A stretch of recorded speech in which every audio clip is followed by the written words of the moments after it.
And APB, American Protection Bureau, voted #1 best on Long Island for all your security needs. Call 631-390-9050. That's 631-390-9050. APB. As you know, Monty and Nefaro have been feuding with Busted Open's own Bully Ray Dudley. Bully Ray. Yeah. So Bully Ray went on to Twitter. He has not such kind stuff to say about us. And just recently, when I'm posting here, Bully Ray, when he's on Busted Open Radio and he speaks in interviews, he has a few things in mind, Jimmy. He feels that if you did not wrestle, you have no right to use the lingo. You have no right to comment on the sport. And we're going to call it a sport because I think everybody watching feels that it's a sport. And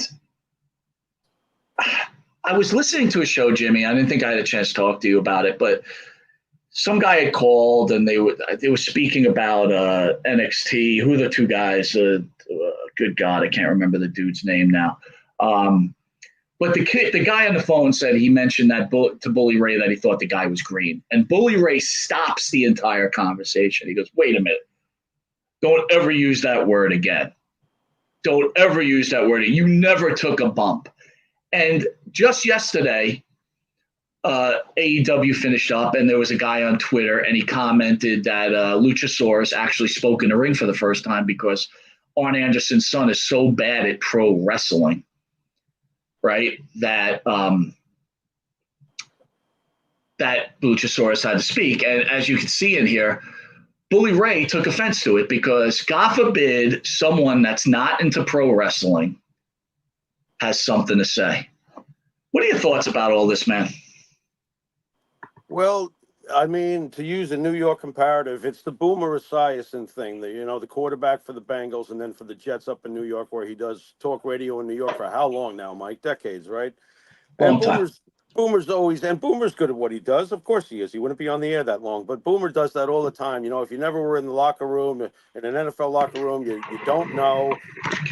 Okay, first of all, there's nothing but 100% logic if you take that route where because it's true. I've never been an NFL player in an NFL locker room. No, I wouldn't know or be familiar with what that's like.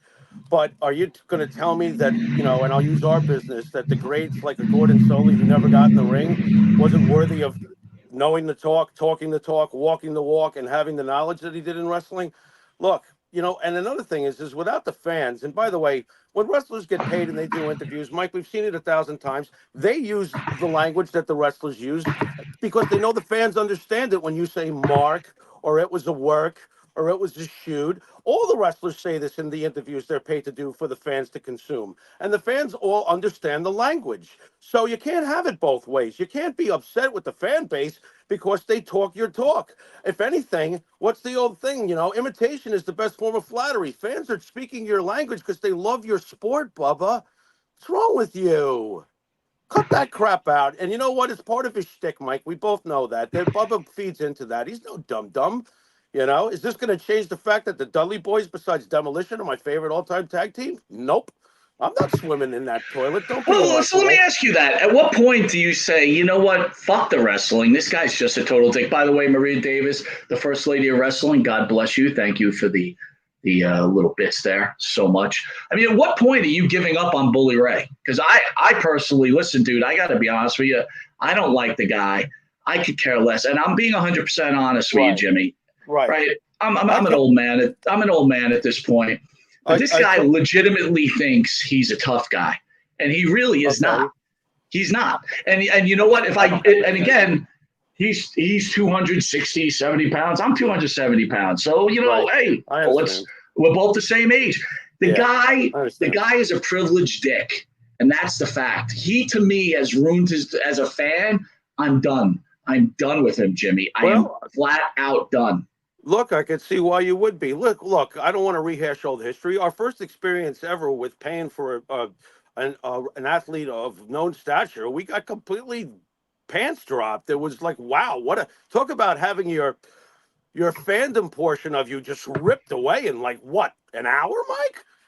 Think about that. That's where it started for us. So yeah, so when somebody that okay, we once looked up to, I'll go this far. What we once looked up to on a much higher plane is knocked all the way down to just normalcy, because that's all it is to me at this point. Because you're right about a lot of the things you say. You know what I'm saying? So it's like, to me, you said that at what point do I give up on Bully Ray? Here's the whole thing. Since the very first time we had a guest come in and not do the right thing as a human being towards us, I gave up giving in to anybody in this business, if you really know what I'm trying to say here. So like, my fandom kind of got trampled right away. I still love it. You know I do. You know I love meeting a lot of the guys we watched growing up, et cetera, et cetera. But look, out short of Bully Ray saying something like, Adolf Hitler was a great guy, it's indifferent to me at this point. I have to get Jimmy, numb. I I personally have a problem when people think they're better than other people. And Right. this isn't a gimmick. That's the thing. Oh, Wrestling's okay. about gimmicks, right? Everybody Okay. plays into it, that kind of bullshit. So you No, think this that isn't a gimmick. Mike, He thinks he's better. You really think that this is really him then, fully? Okay. This is fully him, and he thinks That's he's a whole other better. story. Yeah. He thinks he's better. Just I like got you. LaGreca thinks he's better, Right. just like Tommy Right. Dreamer thinks they're better. Right. There comes Right. a point when it's like, Right. listen, man, I got you. I wrote personally on Twitter. I'm like, so let me understand the rules. Oh, Okay. that was great. I saw that. Yeah, go ahead. You can't use the lingo. You can't critique, Right. right? You Right. can't do anything except give your hard-earned money to support you. Right. I mean, Right. there becomes a point, it's like, it's beyond the gimmick. It's Right. beyond the gimmick. And You know what? It's irking me, dude. It's irking me to a level that I cannot take. I think it's, you know what though? I was just thinking to myself, I used to watch ECW in places like high schools, Mike. Okay. So that's back in the day when Bubba's not even near a WWE paycheck yet. You know what I'm saying? And I'm paying I think I had like a very modest job at the time, and I paid my hard-earned money to see him a couple of times in simple high schools and stuff like that with Paul Heyman's company. I wonder if he would have been that way towards fans back then. Maybe he was. Maybe he was always rough with people. I'm kind of fascinated by that now. Let me ask you a question. If it isn't for Vince McMahon and it isn't for Paulie, right? Where's Bubba today? Like, for example, Perch on the Top Rope. And if anyone doesn't know what Perch on the Top Rope is, it was literally, we had him on the show, and I use his gimmick name, right? Because it's important. This is a guy with no backing. Backing. Okay. The third. And became the #1 audio in the United States for a very long time. Right. And I was happy that he agreed with what I had to say. To me, that's more impressive than someone carrying, he doesn't have Busted Open behind him. He doesn't have Sirius Radio behind him. Correct. And he does a fantastic job. And I mean, I'm more impressed by guys like that, man. Do you understand what I'm saying? When I see guys like that having success, and you don't see this guy pounding on his chest, I mean, I don't know, dude. I got you. The whole Bully Ray thing has got under my skin. Like, look, you said it before, right? LaGreca's from New York, right?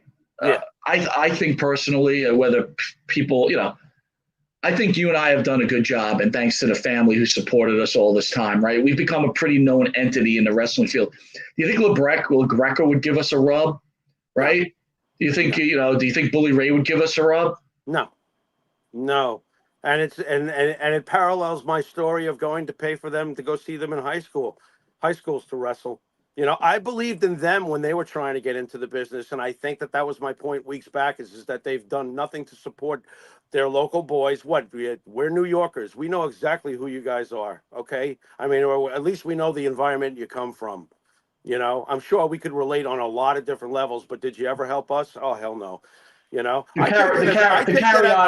I take that as a badge of honor, to be very honest. I mean, look, there's in every clusterfuck, there's something good to come out of it, and that's how I see it. It's a badge of honor. People who don't want to give you respect either are weary of you for one good reason or another, and it's usually a good reason. So we've done well, Mike. We've done it. Yeah, but We've done my things biggest our way. problem, Jimmy, he doesn't respect anyone's opinion because he doesn't think if they bump. Look, dude, Booker T. The picture was showing right now. Booker T. with Roxanne Perez, right? He's invested in Roxanne Perez, right? He trained her. Yes, Booker, look, what Bully Ray said, he's in fear for Roxanne Perez because he feels if she goes to the main roster, she's maybe get lost in the sauce. And Booker T. took Bully Ray to task, right? Right. On this whole situation. Right. And the two had a connection the other day, and I was listening in, and he was asking Booker T for an apology. And you can tell Booker T really didn't want to apologize to him, but he did. Because Booker T, on the other hand, seems like a good guy and understands what it's like to come from the bottom up. You know what I'm saying? I don't ever believe that Bully Ray A came from the bottom up. That's my point. That's why I think he has no respect for anyone. You don't feel, what do you mean by you don't feel Bully Ray came from the bottom up? Because I feel he did. ECW was not a high paying, safe All gig. right. What I mean by that, Jimmy, is the guy, I think he went to Harbor Fields, didn't he? Oh, wow. You're going back to the map itself and who's what and where on Thank you. Our home. That's where I'm going, right? And if anyone doesn't know, Jimmy and I went to a place called John Glenn High School. Right. Our enemies were Harbor Field, where Bully Ray came from. Actually, Devon came from our high school, too. So the point of the matter is, what I'm trying to say to you is I don't believe that Bully Ray started from the bottom up, where Booker T grew up in the streets and went to jail and learned how to get respect. There's no doubt about that. That I agree with 1,000%. I mean, if Bubba's from Harbor Fields, yeah, I mean, it doesn't mean that tough people don't come from Harbor Fields. Of course they do. But Harbor Fields was not exactly, can I be fair, Mike? Like, Brentwood, you do not want to go into Brentwood and start a fight. You're going to have yourself a real problem. I'm gonna add Dylan Hines in with us, Jimmy. Yes, sir. Dylan, welcome to Long Island's #1 pro wrestling broadcast, brother. Let's get you set up. Beautiful. How are you, sir? So, Dylan, before you joined us, we were just speaking about Bully Ray complaining about fans or people that really aren't in the industry using the lingo, commenting on the wrestling. Your father's a very famous Hall of Famer. How do you feel about regular guys like me and Jimmy, critiquing wrestlers and fans critiquing wrestlers, and maybe at some points using some of the lingo involved in wrestling? Do you think that's insulting to the wrestler? It depends, I guess. Like, I don't know. Y'all have a podcast. It's a different world nowadays. The old school view would have been, though, that y'all shouldn't be doing that. But nowadays, it's a different world we're living in. Well, you're a pretty popular agent, right? You work with these guys all the time. You speak to them all the time. As an agent, do you feel comfortable speaking that kind of lingo to the wrestlers you're representing, or how does that work? I couldn't hear anything you said because I don't know what's going on with the StreamYard, but it keeps cutting in and out for whatever reason. Can you hear me now? Yes. Okay. So you represent a lot of wrestlers out there, correct? Correct. Do you feel comfortable speaking to those wrestlers in a way as if you were a wrestler, or at least using their lingo and that way, or is there a certain respect that you give? So the question was, do I feel comfortable using their lingo? Yeah. I've been around it forever, so it's different. I guess it's different for me to someone else, I guess. Just because, I was born into this. So it's like if somebody's born here but their parents are from a different country and their parents speak, that language of that different country, then, I guess it's different in that regard. That's what my opinion of that is. So I kind of get where you're coming with this, but all right, let me ask you this. How does your father feel about non-wrestlers talking about the business or feeling like they're representing the business in a certain way? He and I've never really had that conversation, so I couldn't say how he feels. Okay. I know how his opinion used to be, and it would have been like it would have been pre-podcast time. So we went down to WrestleMania in Dallas, not this past time, but the time before, right? We watched an ROH show. We watched a WrestleCon Super Show. We watched like 3 different wrestling events, right? And his views on wrestling completely changed that weekend when he was able to see how evolved the wrestling business has been. Maybe that's what a guy like Bully Ray or whoever, maybe they need to go and realize that the wrestling business has evolved in some forms of fashions compared to how it was in ECW in the 1990s or WWE in the mid 2000s. But and to Jimmy's point, when we were speaking though, Dylan, right?